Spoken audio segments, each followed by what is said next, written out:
آباءنا وهو آباؤنا وأجدادنا وأسلافنا ورجالنا وشيخنا صالحون. قال ادخل نياتنا في نياتهم وعملنا بأعمالهم وأخلاقنا بأخلاقهم وعلومنا بعلومهم. نستحضر معهم الطاهرة الزكية بهذا الجلسة الكرة النافعة وإلى أرواح والدينا والديكم وواتنا وواتكم ووات المسلمين. نور الله الفاتحة وإلى حضرة النبي سيدنا محمد صلى الله عليه وسلم الفاتحة.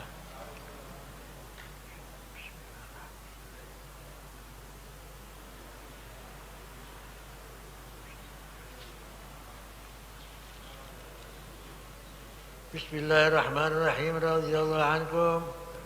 وقال الإمام الفضل عياد بن موسى بكتاب الشفاء: فصل في شرف نسبه صلى الله عليه وسلم وكرم بلده ومنشئه. وأما شرف نسبه صلى الله عليه وسلم وكرم بلده ومنشئه فمما لا يحتاج إلى إقامة دليل عليه ولا بيان مشكل ولا خفي منه، فإنه نخبة بني هاشم وسلالة قريش وصميمها وأشرف العرب، وأعزهم نفر من قبل أبيه وأمه، ومن أهل مكة من أكرم بلاد الله على الله وعلى عباده. حدثنا قاضي القضاة حسين بن محمد الصدفي رحمه الله قال: حدثنا القاضي أبو الوليد سليمان بن خلف حدثنا أبو ذر عبد بن حمد حدثنا أبو محمد السرخسي وأبو إسحاق وأبو الهيثم قالوا حدثنا محمد بن يوسف قال حدثنا محمد بن إسماعيل قال حدثنا قتيبة بن سعيد قال حدثنا يعقوب بن عبد الرحمن عن عمرو عن سعيد المقبري عن أبي هريرة أن رسول الله صلى الله عليه وسلم قال: بعثت من خير قرون من بني آدم قرنا فقرنا حتى كنت من القرن الذي كنت منه. وعن العباس قال النبي صلى الله عليه وسلم: إن الله تعالى خلق الخلق فجعلني من خيرهم ومن خيرهم قرنهم ومن خير قرنهم من خير قرنهم، ثم تخير القبائل فجعلني من خير قبيلة، ثم تخير البيوت فجعلني من خير بيوتهم، فأنا خيرهم نفسا وخيرهم بيتا. وعن وائلة ابن الأشكع قال رسول الله صلى الله عليه وسلم: إن الله اصطفى ولد إبراهيم إسماعيل، واصطفى من ولد إسماعيل بني كنانة، واصطفى من بني كنانة قريشا، واصطفى من قريش بني هاشم، واصطفاني من بني هاشم. قال الترمذي: وهذا حديث حسن صحيح. وفي حديث ابن عمر رواه الطبري أنه صلى الله عليه وسلم قال: إن الله اختار خلقه فاختار منهم بني آدم، ثم اختار بني آدم فاختار منهم العرب، ثم اختار العرب فاختار منهم قريشا، ثم اختار قريشا فاختار منهم بني هاشم، ثم اختار بني هاشم فاختارني منهم. ولم أزل خيارا من خيار، ألا من أحب العرب فبحبي أحبهم، ومن أبغض العرب فببغضي أبغضهم. وعن ابن عباس أن النبي صلى الله عليه وسلم كان روحه نورا بين يدي الله تعالى قبل أن يخلق آدم ب1000 عام، يسبح ذلك النور وتسبح الملائكة بتسبيحه. فلما خلق الله آدم ألقى ذلك النور في صلبه، فقال رسول الله صلى الله عليه وسلم: فأهبطني الله إلى الأرض في صلب آدم وجعلني في صلب نوح وقذف في صلب إبراهيم، ثم لم يزل الله تعالى ينقلني من الأسلاب الكريمة والأرحام الطاهرة حتى أخرجني من أبوي فإن أبوي لم يلتقيا على سفاح قط. ويشهد لصحة هذا الخبر شعر العباس في مدح النبي صلى الله عليه وسلم المشهور. Alhamdulillah Rabbil Alamin Wabihi nasta'in ala umur dunia wa din. Wassalatu wassalam ala ashrafil anbiya wal mursalin Sayyidina Muhammadin wa ala alihi wa sahbihi ajma'in. Amma ba'd. Alhamdulillah, segala puji kita haturkan kehadirat Allah subhanahu wa ta'ala. Salawat dan salam kita haturkan kepada junjungan kita Nabi besar Muhammad sallallahu alaihi wasallam beserta keluarga dan para sahabatnya. Ikhwani rahimakumullah, kita mungkin sudah berada di akhir-akhir daripada bulan Maulidir Rasul sallallahu alaihi wasallam, yang mana tentunya kita sudah banyak membaca daripada kitab Asy-Syifa ini, kaitan tentang Rasulullah sallallahu alaihi wasallam. Perlu kita tahu bahwa Rasulullah sallallahu alaihi wasallam adalah orang yang paling mulia, makhluk yang paling mulia, maka segala hal yang terkait dengan Rasulullah sallallahu alaihi wasallam adalah mulia.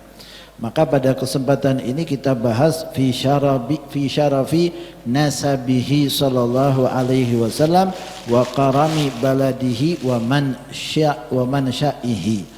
Kemuliaan tentang nasab Rasul sallallahu alaihi wasallam, kemuliaan tentang negeri tempat tinggalnya Rasul sallallahu alaihi wasallam dan tempat tumbuhnya Nabi sallallahu alaihi wasallam.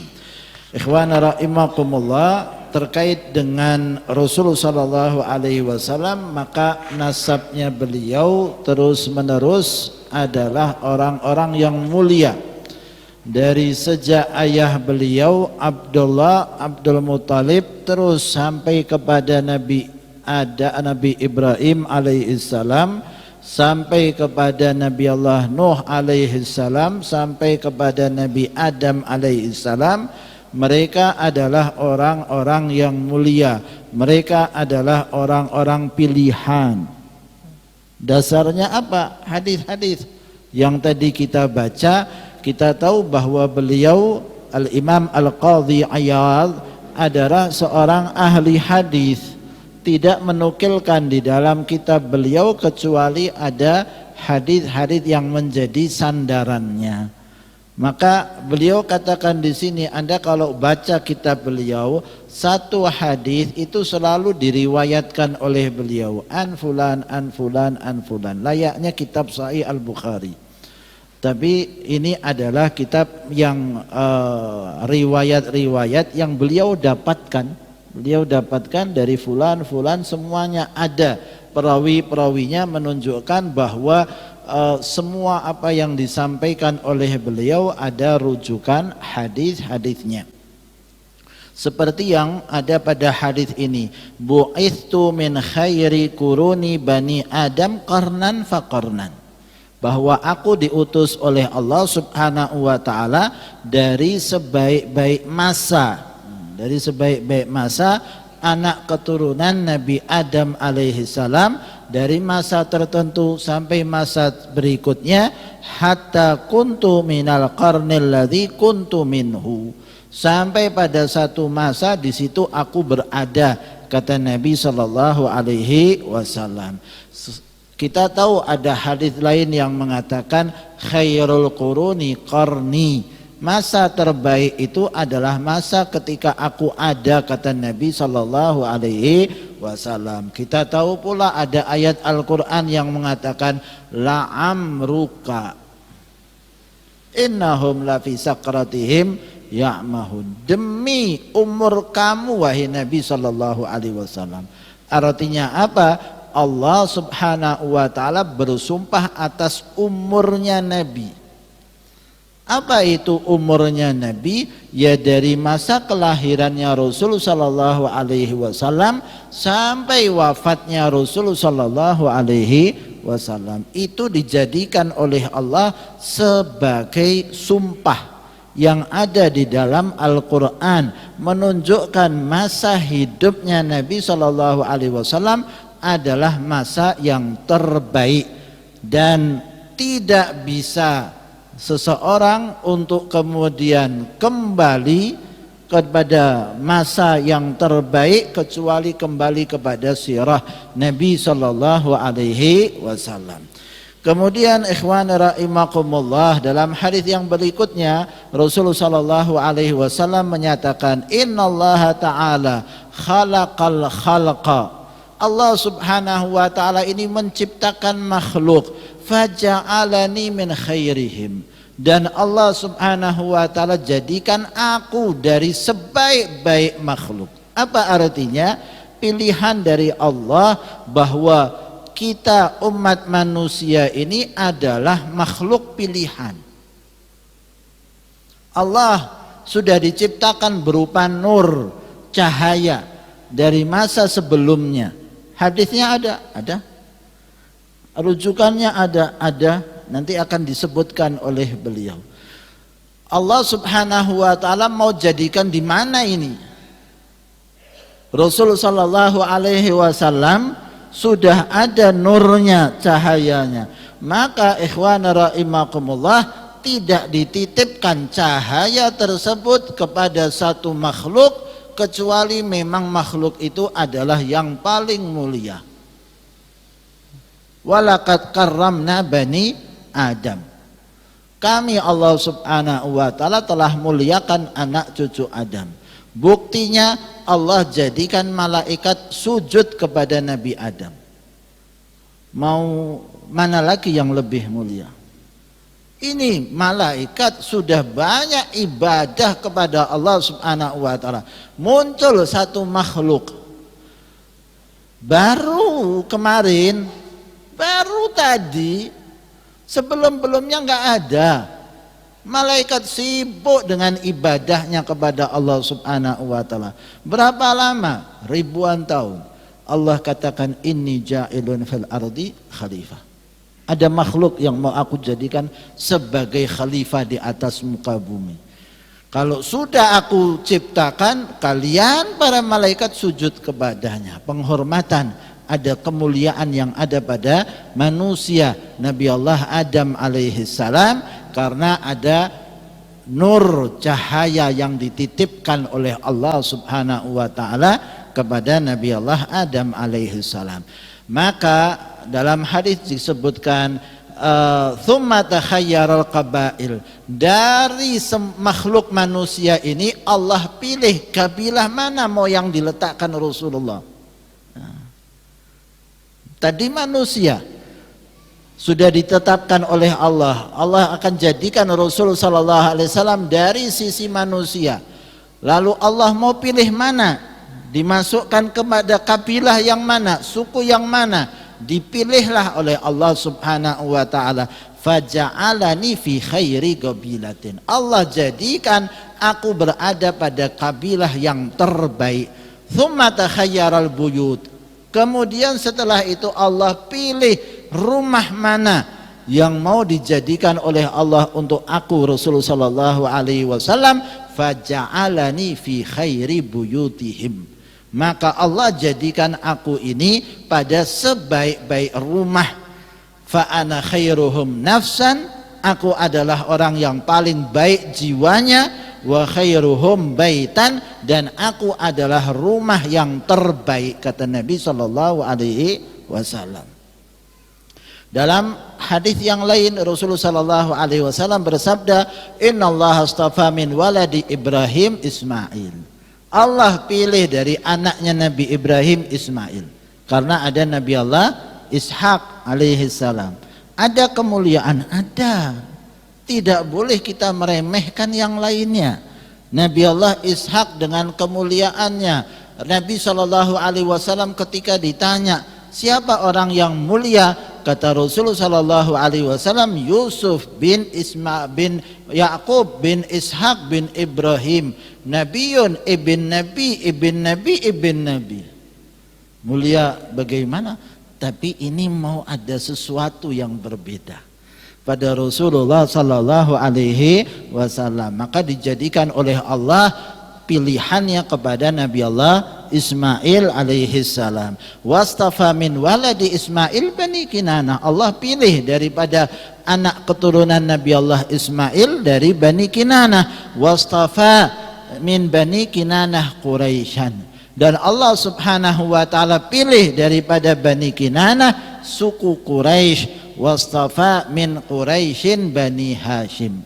Dan Allah subhanahu wa ta'ala menjadikan aku dari keturunan Quraisy, dari keturunan Bani Hashim, wastafani min Bani Hashim, dan dari Bani Hashim Allah subhanahu wa ta'ala pilihkan yaitu Rasulullah sallallahu alaihi wasallam. Itulah Rasulullah sallallahu alaihi wasallam. Pilihan, pilihan, pilihan.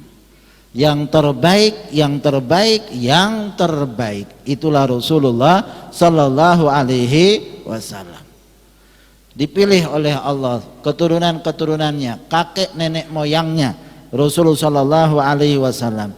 Kalau pilihan, ya, kalau pilihan pasti itulah yang terbaik. Namanya saja pilihan. Dipilih oleh siapa yang pilih? Allah subhanahu wa ta'ala. Maka suatu hal yang tidak tepat ada pada kakek dan nenek moyang Rasulullah sallallahu alaihi wasallam, orang-orang yang tidak menyembah Allah, kafir musyrik. Pilihan Allah subhanahu wa ta'ala. Apakah susah untuk memilih dari seluruh makhluk orang yang paling dicintainya, lalu keluar dari orang yang kafir dan musyrik? Dan tidak ada makhluk yang paling buruk di sisi Allah dari orang kafir. Tidak ada yang paling buruk di alam semesta ini. Siapakah yang paling buruk? Anda jangan bicara binatang, itu makhluk Allah subhanahu wa ta'ala. Tapi makhluk yang paling buruk di alam semesta itu adalah orang kafir, orang musyrik. Selesai. Kalau akhir wafatnya dalam keadaan kafir musyrik, berarti dia adalah orang makhluk yang terburuk di alam semesta ini. Bagaimana bisa Rasulullah sallallahu alaihi wasallam yang dipilih oleh Allah dari sejak awal, nurnya sudah disiapkan oleh Allah, lalu diletakkan nur tersebut pada orang yang tidak menyembahnya? Mustahil. Maka ikhwan rahimakumullah, para ulama mengatakan tidak ada pernikahan yang terjadi di masa sebelum Rasulullah sallallahu alaihi wasallam kecuali pernikahan yang terbaik adalah pernikahan kakek dan nenek moyang Rasulullah sallallahu alaihi wasallam. Disitulah Allah subhanahu wa ta'ala titipkan cahaya tersebut sebagaimana disebutkan di dalam hadis ini. Hadisnya mengatakan innallaha ikhtara khalqahu. Allah pilih makhluknya. Fakhtara minhum bani Adam. Allah pilih di antara makhluk adalah bani Adam, manusia. Dipilih oleh Allah. Thumma ikhtara bani Adam fakhtara minhumul Arab.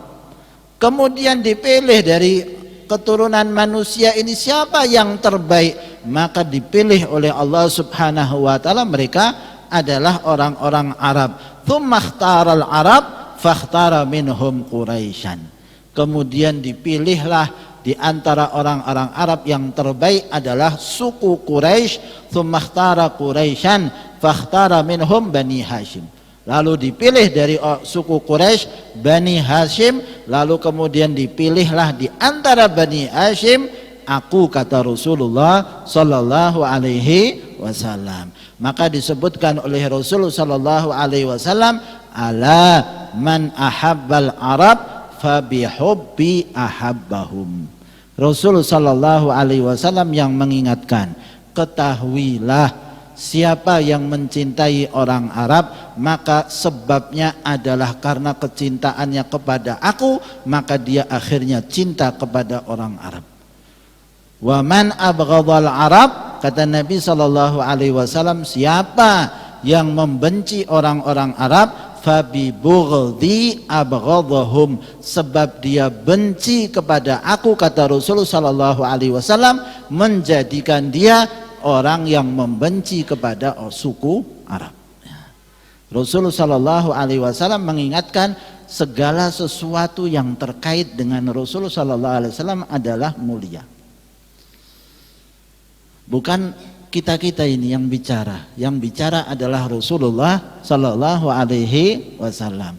Maka kakek dan nenek moyang Rasul Sallallahu Alaihi Wasallam adalah orang yang mulia, sebagaimana disebutkan dalam riwayat hadis dari Abdullah bin Abbas, anna Nabi Sallallahu Alaihi Wasallam kanat ruhuhu nuran baina yadayillah, bahwa Rasul Sallallahu Alaihi Wasallam itu adalah nur, cahaya yang ada di hadapan Allah qabla ayakhluqa Adam bi alfai'am, sebelum diciptakannya Nabi Allah Adam 2000 tahun sebelumnya sudah ada cahayanya Rasulullah Sallallahu Alaihi Wasallam. Anda bisa lihat dalam hadis-hadis yang lainnya, dan itu adalah hadis yang hasan, dalam artian bisa dijadikan hujjah bahwa apa, Rasulullah Sallallahu Alaihi Wasallam sudah dijadikan nabi sedangkan Nabi Allah Adam masih proses penciptaan, sudah jadi nabi. Maka Rasulullah itu adalah nabi yang pertama, tapi Rasul yang terakhir. Nabi yang pertama. Ini kan apa ya, skenarionya luar biasa ini. Anda bisa lihat, ini nggak pernah ada film drama seperti ini, yaitu nabi makhluknya yang pertama tapi munculnya yang terakhir. Sedangkan orang-orang yang setelahnya dari Nabi Adam, Nabi Nuh, Nabi Ibrahim, semuanya sudah cerita tentang Rasulullah Sallallahu Alaihi Wasallam sampai datangnya Rasul Sallallahu Alaihi Wasallam. Maka ikhwan rahimakumullah, orang-orang sebelum Rasul, umat-umat terdahulu, selain mereka harus percaya kepada Nabi dan Rasul di masanya, mereka juga harus percaya dengan adanya Rasulullah Sallallahu Alaihi Wasallam. Enggak sah iman mereka kecuali harus percaya pula akan datangnya Nabi akhir zaman, yaitu Rasulullah Sallallahu Alaihi Wasallam. Ini kan luar biasa, sampai datangnya Rasul Sallallahu Alaihi Wasallam. Maka ikhwan rahimakumullah, memang segala sesuatu terkait dengan Rasul Sallallahu Alaihi Wasallam. Tidak salah kalau dikatakan laulahu, ya. Kalau bukan karena engkau wahai Rasul Sallallahu Alaihi Wasallam, maka tidak diciptakan segala sesuatu ini. Memang Allah mau tunjukkan. Anda kan harus tahu ini bagaimana Allah mau tunjukkan kepada makhluk. Lewat siapa ini? Allah sendiri di saat itu, dan Allah mau tunjukkan kekuasaannya dan kebesarannya, maka Allah ciptakan makhluk dan Allah wujudkan lewatnya adalah Rasulullah Sallallahu Alaihi Wasallam. Makhluk yang luar biasa ini mau Allah jadikan sebagai perantara untuk menunjukkan kebesaran dan keagungan Allah Subhanahu wa taala melalui Rasulullah Sallallahu Alaihi Wasallam. Kemudian disebutkan yusabbihu dzalika nur wa tusabbihul malaikatu bitasbihi. Nurnya Rasul bertasbih, maka diikuti pula oleh para malaikat ikut bertasbih. Para malaikat ibadah, pimpinan tasbihnya, zikirnya adalah Rasul Sallallahu Alaihi Wasallam. Falamma khalaqallahu Adam al-qadzalika nur fi sulbi. Ketika Allah Subhanahu wa taala ciptakan Nabi Allah Adam, maka Allah titipkan itu nur cahaya itu kepada Nabi Allah Adam alaihi salam. Kemudian faqala Rasulullah sallallahu alaihi wasallam fa ahbatani Allahu ilal ardi fi sulbi Nuh. Maka Allah turunkan aku di muka bumi melalui sulbinya Nabi Allah Adam alaihi salam, wa ja'alani fi sulbi Nuh wa qadzafa fi sulbi Ibrahim. Kemudian berlanjut kepada Nabi Allah Nuh, berlanjut kepada Nabi Ibrahim alaihi salam, thumma lam yazalillahu ta'ala yanquluni minal aslabil karimah wal arhamit tahirah. Aku, kata Nabi Sallallahu Alaihi Wasallam, selalu berpindah dari sulbi-sulbi yang mulia menuju kepada rahim-rahim yang suci.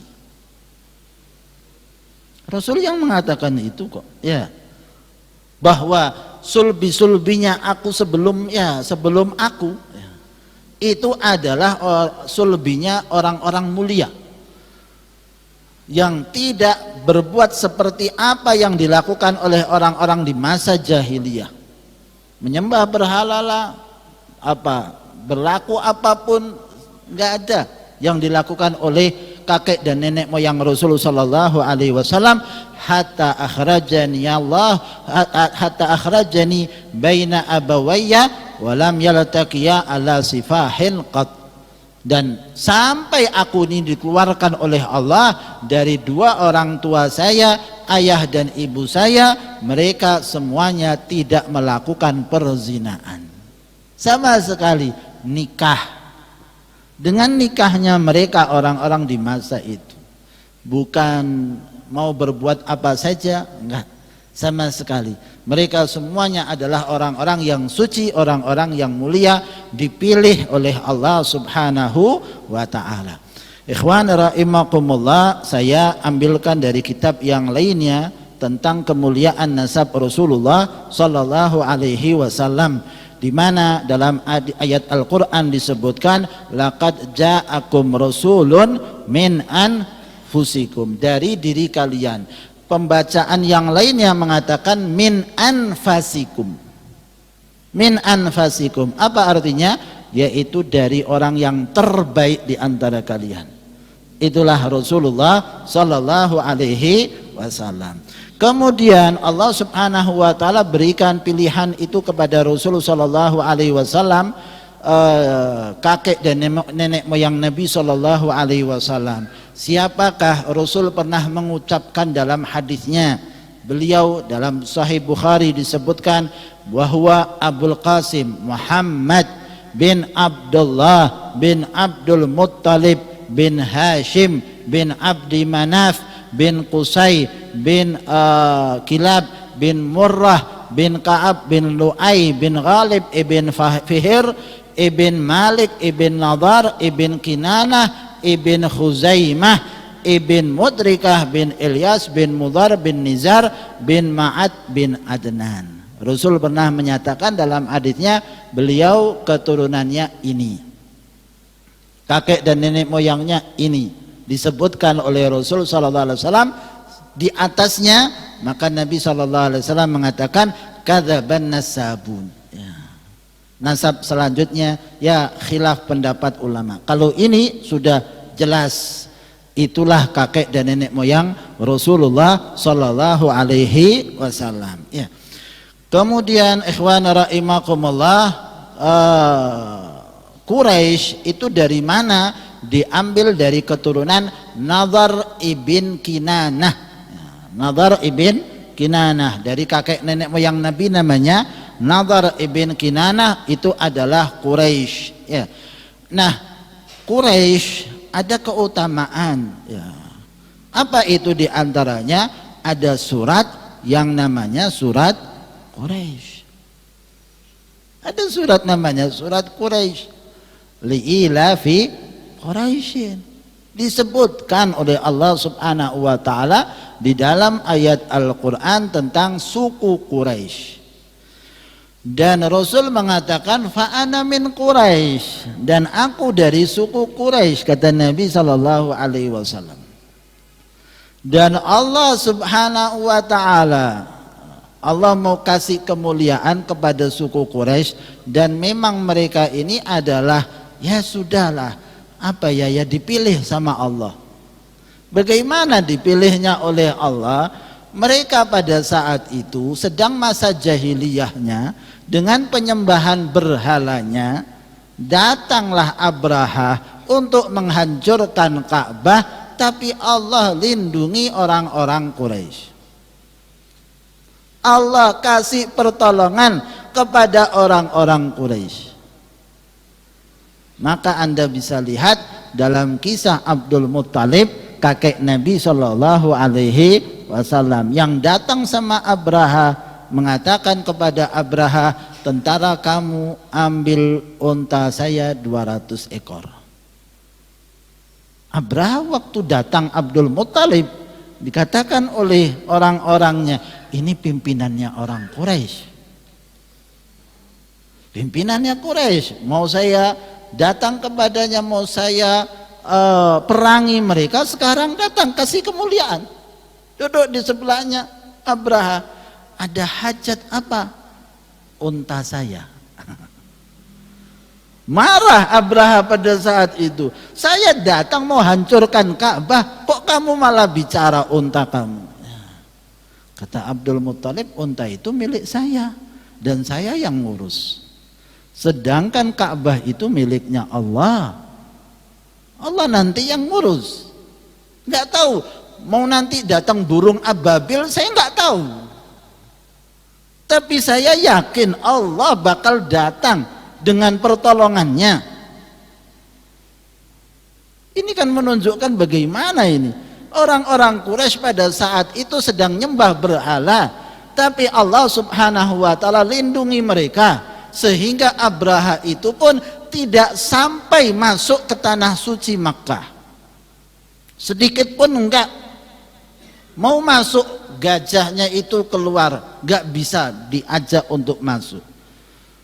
Hingga kemudian Allah turunkan burung ababil kepada mereka, sedangkan orang-orang Quraisy hanya ada di atas gunung-gunung. Yang tinggal di kota Makkah hanya ibu Rasulullah sallallahu alaihi wasallam, Sayyidatuna Aminah, yang sudah waktunya melahirkan. Gak bisa naik ke atas gunung, gak bisa. Is tinggal di Makkah. Ikhwan rahimakumullah. Maka saat datang Rasul sallallahu alaihi wasallam Fathu Makkah, pembukaan kota Makkah, maka ini orangnya Quraisy yang memusuhi Nabi, perang Badar, perang Uhud, sampai yang terakhir perang Khandaq, itu semuanya ngadepin orang-orang Quraisy. Mereka itu adalah orang-orang yang sangat memusuhi Nabi, mengusir Nabi, mau membunuh Nabi. Tapi ketika Nabi datang dengan kemenangannya, maka ada sahabat yang mengatakan, hada yaumul malhamah, ini hari penyembelihan.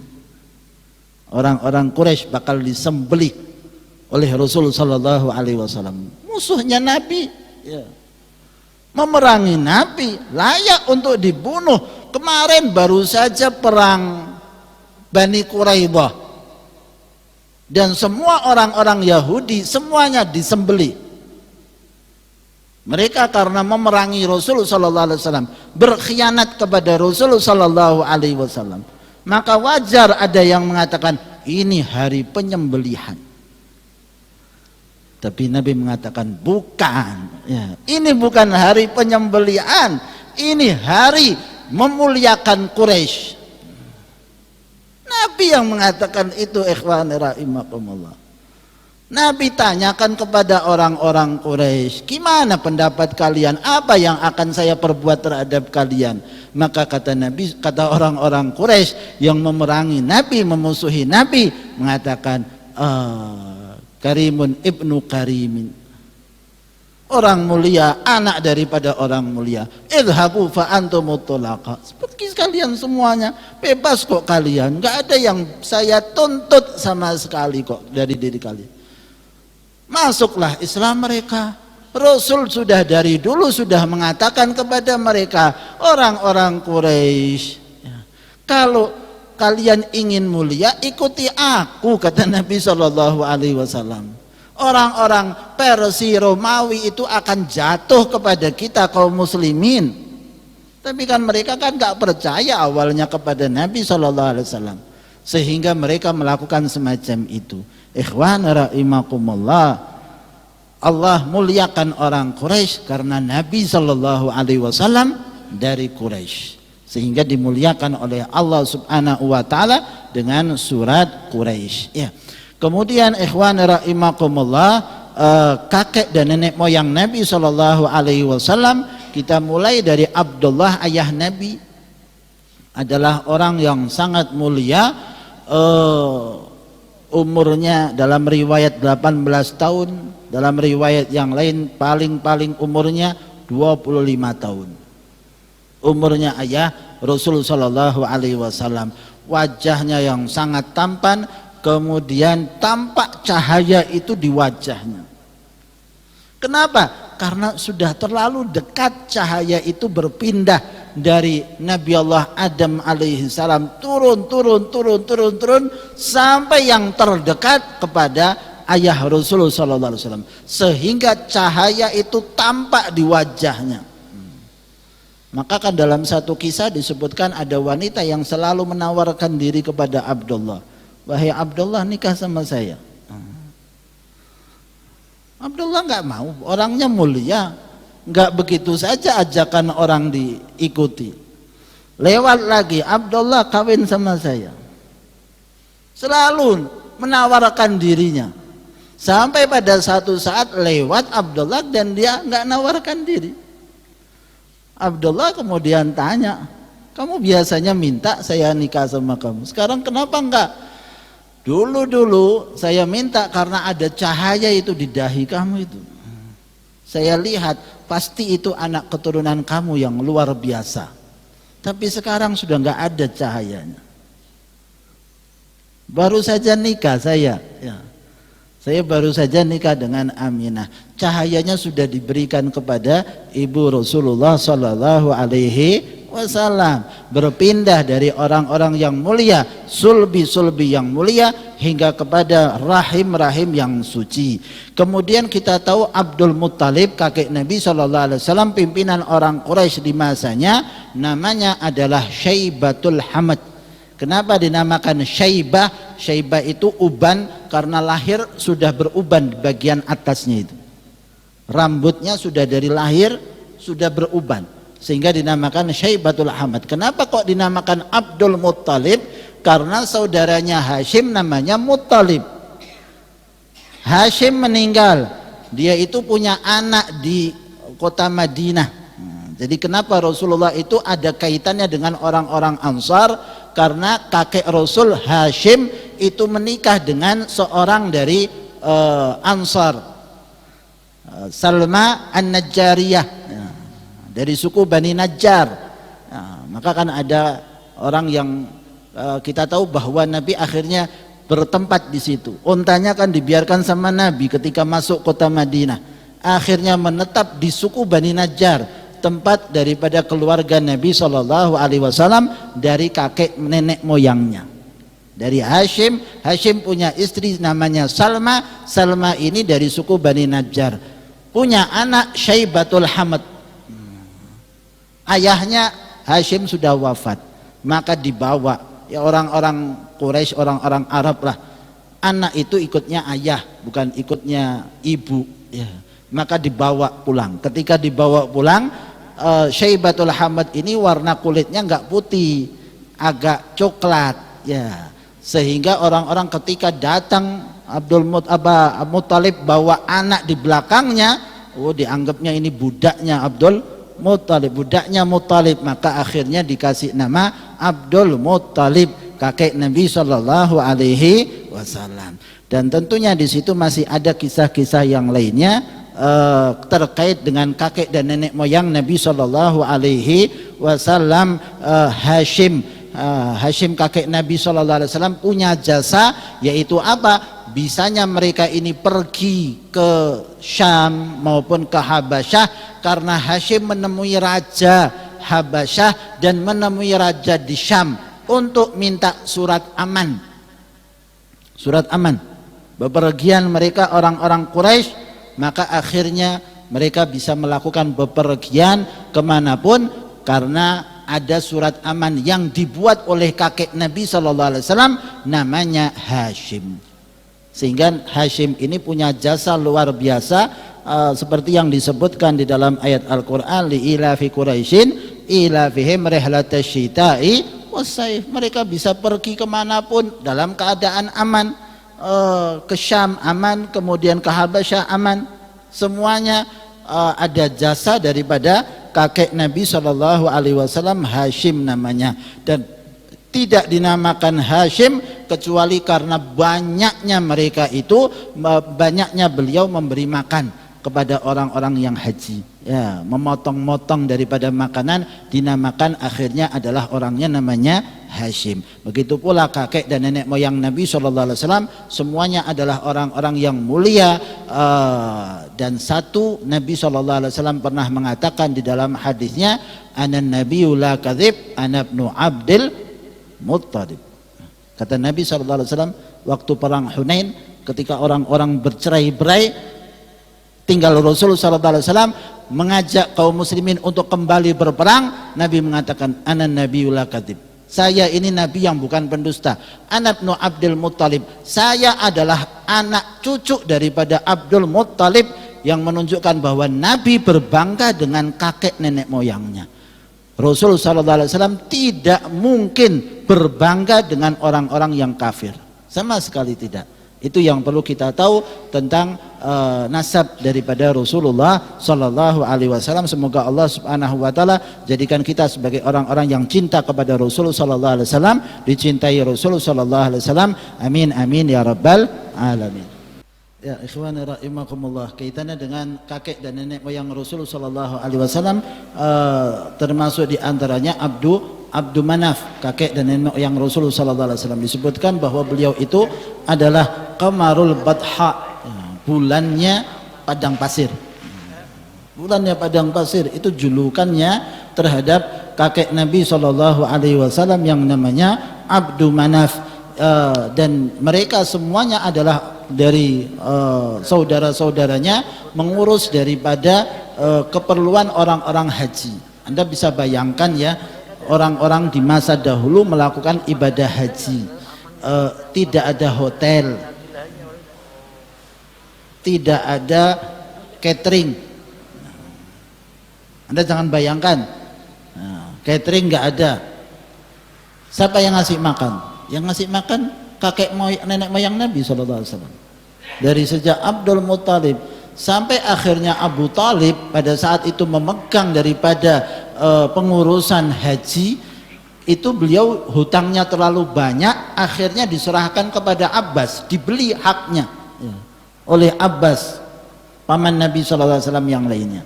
Maka Anda bisa lihat ketika Abbas punya hak memberikan air Zam-Zam.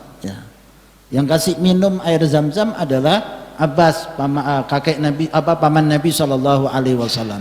Maka dalam satu riwayat bahwa Rasul mau dikasih gelas yang lain dari orang-orang yang biasa minum dengan gelas tersebut. Kata Nabi, enggak, saya mau minum dari gelas itu. Untuk apa? Ambil berkah daripada kaum muslimin. Rasulullah Shallallahu Alaihi Wasallam mengambil berkah dari air yang memang pengurusan haji di masa itu dipegang oleh keluarga Nabi Shallallahu Alaihi Wasallam. Kasih makan dari mana? Biaya sendiri, dia sendiri yang kasih, uangnya sendiri. Mereka adalah saudagar-saudagar kaya yang hartanya ketika mereka miliki untuk umat, untuk orang lain. Haji, makannya, minumnya dan lain sebagainya itu dahulu Zam-Zam itu hilang. Kan nanti kan dalam pembahasan Zam-Zam itu pernah hilang karena ditelan oleh massa, orang akhirnya tidak tahu tentang air Zam-Zam, hingga kemudian kakek Nabi Abdul Muttalib dimimpikan oleh Allah, ditunjukkan di mana letaknya air Zam-Zam. Maka kemudian setelah itu beliau sendiri yang gali air Zam-Zam itu. Nah, dengan adanya air Zam-Zam maka mudah, dahulu nggak ada air di situ. Mereka ngambil belilah air itu dari tempat manapun, diambil oleh mereka, biaya dikeluarkan. Kemudian kakek selanjutnya Qusay. Ya, kakek selanjutnya adalah Qusay. Qusay ini adalah orang yang mengumpulkan Quraisy. Jadi mujammi', ya, mengumpulkan orang-orang Quraisy. Tadinya orang-orang Quraisy tercerai-berai di berbagai tempat, maka setelah itu beliau kumpulkan. Ya, ada tempat namanya Darun Nadwah. Ya, disitulah Qusay punya tempat rumahnya, dijadikan sebagai tempat untuk bermusyawarah yang terus menerus tetap ada sampai pada masa Rasulullah Sallallahu Alaihi Wasallam. Itu dari kakek dan nenek moyang Nabi Sallallahu Alaihi Wasallam. Terkait dengan tempat tinggalnya Rasul, negerinya Rasul, tempat lahirnya Rasul sallallahu alaihi wasallam, kita tahu bahwa Makkah adalah kota yang disucikan oleh Allah, diharamkan oleh Allah. Kapan diharamkannya? Sejak awal penciptaan langit dan bumi sudah diharamkan. Sehingga tidak ada pembunuhan yang terjadi di kota Makkah dari sejak dulu. Gak pernah ada orang kalau mau membunuh saling bunuh keluar dulu. Di dalam kota Makkah mereka itu bisa berjalan berdampingan antara keluarga yang dibunuh dengan pembunuhnya. Janjian bareng-bareng, kisosnya di luar kota Makkah. Jalan bareng di dalam kota Makkahnya, di luarnya dibunuh. Ya. Tapi di dalam kota Makkahnya mereka penghormatan bahwa kota Makkah ada kota mulia dengan adanya Ka'bah al-Musyarrafah. Maka mereka menjadi orang-orang yang mulia, negerinya negeri mulia, sehingga pahalanya 100.000 kali lipat. Di mana itu? Di daerah haram Mekah. Terlebih lagi di masjidnya tentunya adalah lebih mulia lagi. Berapa lama Rasulullah SAW ada di kota Mekah? 53 tahun lamanya. 53 tahun Nabi berada di Makkah, sehingga Nabi ketika keluar dari kota Makkah untuk hijrah ke Madinah, Nabi menangis. Ya, lihat kota Makkah, seraya mengatakan, sungguh kamu adalah tempat yang paling aku cintai. Hanya saja kaumku yang mengusir, sehingga aku terpaksa harus hijrah, tinggalkan kota Makkah. Kota Madinah, 10 tahun Nabi berada di kota Madinah. Dan kota Madinah menjadi haram dengan adanya Rasul sallallahu alaihi wasallam di tempat tersebut. Jadi Allah memang mau tunjukkan kemuliaannya Rasul, hingga Nabi akhirnya dikeluarkan dulu dari kota Mekah, berada di kota Madinah, dan hukumnya kota Madinah menjadi negeri haram sama dengan negeri Mekah. Siapa yang mengharamkan kota Madinah? Rasulullah sallallahu alaihi wasallam. Dan hukumnya apa? Sama, tidak boleh dibunuh binatang-binatangnya kecuali yang membahayakan, dan tidak boleh dicabut tanaman-tanamannya. Hukumnya apa? Sama, tidak ada bedanya. Karena Rasul yang mengharamkan, sama seperti bagaimana Allah mengharamkan kota Mekah. Kemudian para ulama mengatakan dari kota Makkah Madinah itu pahalanya 1000 kali lipat. 1000 kali lipat. Para ulama kemudian berselisih pendapat, mana yang lebih utama, Makkah atau Madinah?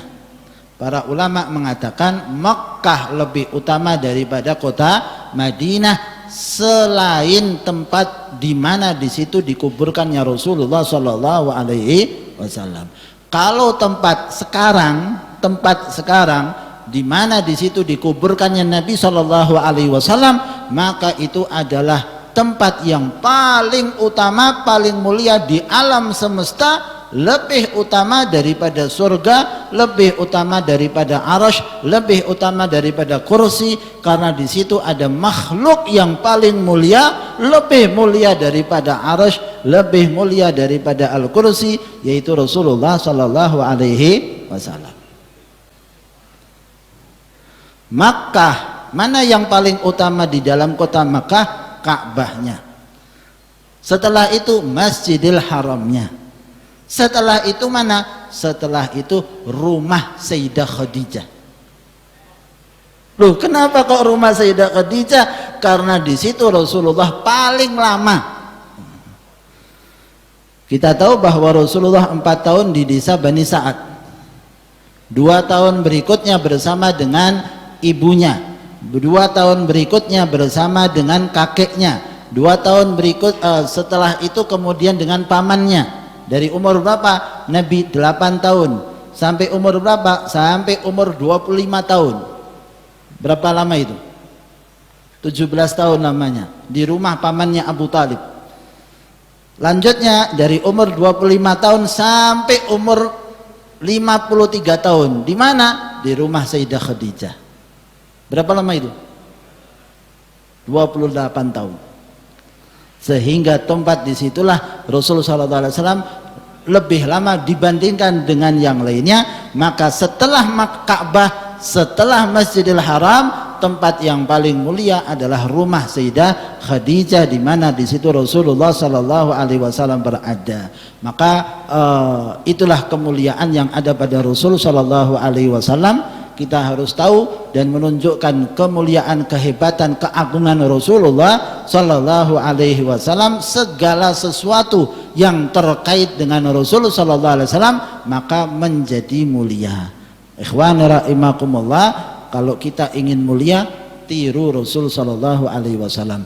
Jadikan Rasul sallallahu alaihi wasallam ada di dalam hati kita, ada di tangan kita, ada di mata kita, ada di telinga kita, ada di seluruh anggota kita, dengan mengikuti sunnah-sunnah Nabi sallallahu alaihi wasallam. Semoga Allah subhanahu wa ta'ala jadikan kita sebaik-baik umat Muhammad sallallahu alaihi wasallam. Amin amin ya rabbal alamin.